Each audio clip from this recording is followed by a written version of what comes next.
नमस्कार, मी सीमाज किचनमध्ये तुम्हा सर्वांचे खूप खूप स्वागत आहे. मित्रांनो, तुम्ही पाहतच असाल आजची रेसिपी अगदी क्रिस्पी आणि चटपटीत अशी रेसिपी आहे आणि तोंडाला पाणी सुटेल अशी रेसिपी आहे. आणि ही रेसिपी आपण कशापासून बनवलेली आहे ते तर पाहूयाच. शिवाय ही रेसिपी पटकन अशी होणारी आहे आणि आपण ही रेसिपी बनवलेली आहे राहिलेल्या खिचडीपासून. म्हणजे साबुदाण्याची खिचडी जर तुमची राहिली असेल त्यापासून असा भन्नाट प्रकार होऊ शकतो, हे पहिल्यांदाच तुम्ही पाहत असाल. चला तर मग आपण या रेसिपीसाठी काय काय लागणार आहे ते तर पाहूयाच. शिवाय क्रिस्पी कशी बनवायची आणि राहिलेल्या पदार्थापासून नवीन पदार्थ कसा बनवायचा हे आपण या रेसिपीमधून शिकूया. चला तर मग सुरुवात करूया रेसिपीला. माझ्याकडे उपवास असल्यामुळे थोडीशी खिचडी जास्तच भिजवली गेली होती आणि त्यामुळे 1 वाटी साबुदाणा असाच खिचडी राहिली होती. आता या साबुदाणा खिचडीचं काय करायचं आणि ही कशी आता संपली जाईल यानुसारच मी काय केलं, या खिचडीमध्ये 1 वाटी साबुदाण्याची खिचडी राहिली असल्यामुळे इथे मी 2 मध्यम आकाराचे कांदे बारीक चिरून घेतलेले आहेत. हे कांदे यामध्ये घालून घ्यायचे आहेत, बारीक चिरलेले कांदे. तसेच 3 ते 4 हिरव्या मिरच्या मी घेतलेल्या आहेत बारीक चिरून. त्याचबरोबर 1 टीस्पून मी इथे धने आणि जिरेपूड वापरलेली आहे. तसेच चवीनुसार मीठ घालायचे आहे. त्याचबरोबर आपण यामध्ये या वड्यांना अजून टेस्टी बनवण्यासाठी इथे मी मूठभर कोथिंबीरीचा वापर केलेला आहे. आणखी यामध्ये आपण घालत आहोत थोडासा चाट मसाला, कारण चटपटीत बनवायची आहे. तसेच या वड्यांना कलर येण्यासाठी इथे मी अर्धा टीस्पून काश्मीरी मिरची पूड घातलेली आहे. आणखी वडे हे क्रिस्पी होण्यासाठी इथे मी 2 टेबलस्पून राईस आटा म्हणजेच तांदळाचा आटाला घेतलेला आहे आणि 1/3 कप इथे बेसन घेतलेले आहे. हे आपण पूर्णपणे असेच मिक्स करून घ्यायचे आहे. याच्यामध्ये थोडंसुद्धा पाणी सुरुवातीला घालायचं नाही आहे, कारण आपण हे जे मसाले आहेत या खिचडीमध्ये असेच मिक्स करून घ्यायचे आहेत. थोडंसं तुम्हाला वाटेल की आता जसजसे मीठ, चटणी पावडर वगैरे हे पावडर मिश्रित मसाले पूर्णपणे या खिचडीला चोळून घ्यायचे आहेत. अशामुळे काय होईल, आपल्याला पाण्याचा तर अंदाज येईलच, शिवाय हे जे मसाले आहेत ते पूर्णपणे या खिचडीला लागतील.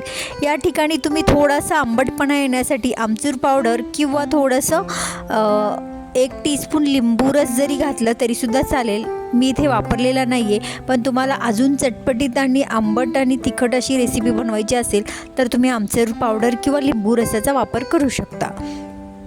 इथे कांदे आणि मीठ वापरलेला असल्यामुळे आपोआपच त्याला पाणी सुटून थोडासा ओलसरपणा या खिचडीमध्ये जाणवतो आहे. आता या ठिकाणी काय करायचं आहे, आपण मिक्सर करून घेतलेलं आहे. थोडंसं ड्राय वाटतं आहे, त्यासाठी बघा मुटके होत आहेत तरीसुद्धा अजून थोडासा ओलसरपणा हवा आहे. अजून थोडे छान असे रोल बनवण्यासाठी आपल्याला अजून थोडासा ओलसरपणा पाहिजे. यासाठी मी इथे काय करणार आहे, किंचित असं पाणी शिपडून घेणार आहे, कारण त्याने काय होईल, थोडासा ओलसरपणा येईल. मुटके होत आहेत पण ते तेलात सुटू नयेत टाकल्यानंतर, म्हणून इथे थोडंसं पाणी शिंपडून घ्यायचं आहे. पहा, मी किंचित असं पाणी शिंपडून घेतलेलं आहे आणि हे असंच मिक्स करून आपण 5 ते 10 मिनिट असंच झाकून ठेवूया. म्हणजे याच्यातील जो पाणी वगैरे आपण शिंपडलेले आहे ते पूर्णपणे मिक्स होईल आणि थोडंसं या मिश्रणाला ओलसरपणा जाणवेल. थोडा वेळ आपण असंच ठेवून देऊया.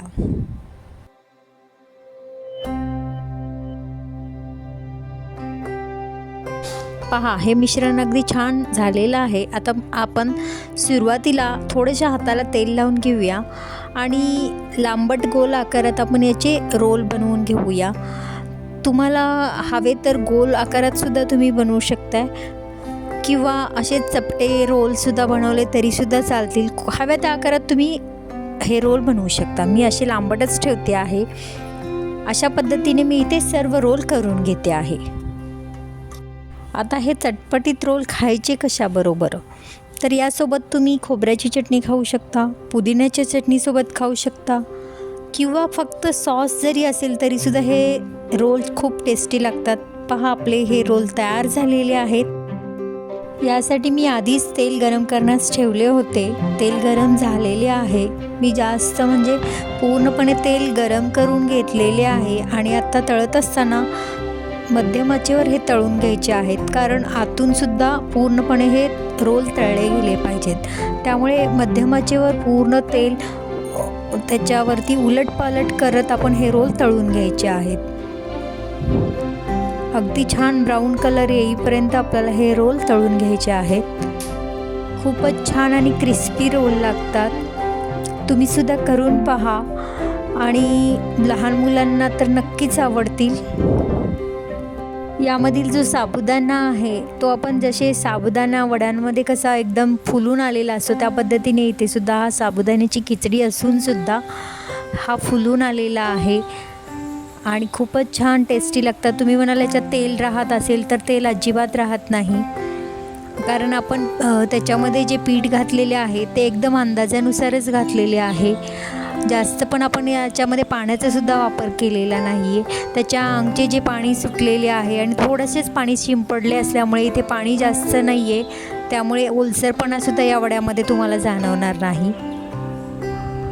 पहा, अशा पद्धतीने मी पूर्णपणे हे असे वडे तयार करून घेतलेले आहेत. आता आपण याला सर्व करूया. पहा, आपले चटपटीत क्रिस्पी रोल साबुदाणा रोल तयार आहेत. तुम्हीसुद्धा करून पहा आणि माझी आजची इनोव्हेटिव्ह रेसिपी तुम्हाला कशी वाटली त्याबद्दल कमेंट करायला विसरू नका. तसेच रेसिपी आवडली असेल तर व्हिडिओला नक्की लाईक करा, जास्तीत जास्त शेअर करा आणि माझ्या चॅनेलवर जर तुम्ही नवीन असाल तर माझ्या चॅनेलला सबस्क्राईब करायला विसरू नका, कारण सबस्क्रिप्शन फ्री आहे आणि बाजूला जे बेल आयकॉन आहे ते प्रेस करायला सुद्धा विसरू नका. त्यामुळे काय होईल, नवीन नवीन रेसिपीज मी अपलोड करत असते त्याचे नोटिफिकेशन्स तुम्हाला मिळतील आणि तुम्ही त्या पटकन पाहाल. मग चला तर आपण पुन्हा भेटूया अशाच एखाद्या नवीन रेसिपीसोबत. तोपर्यंत स्वस्त खा, मस्त रहा, नेहमीच आनंदी रहा. तुम्ही माझा व्हिडिओ वेळात वेळ काढून पाहिल्याबद्दल तुमचे मनापासून आभार. धन्यवाद.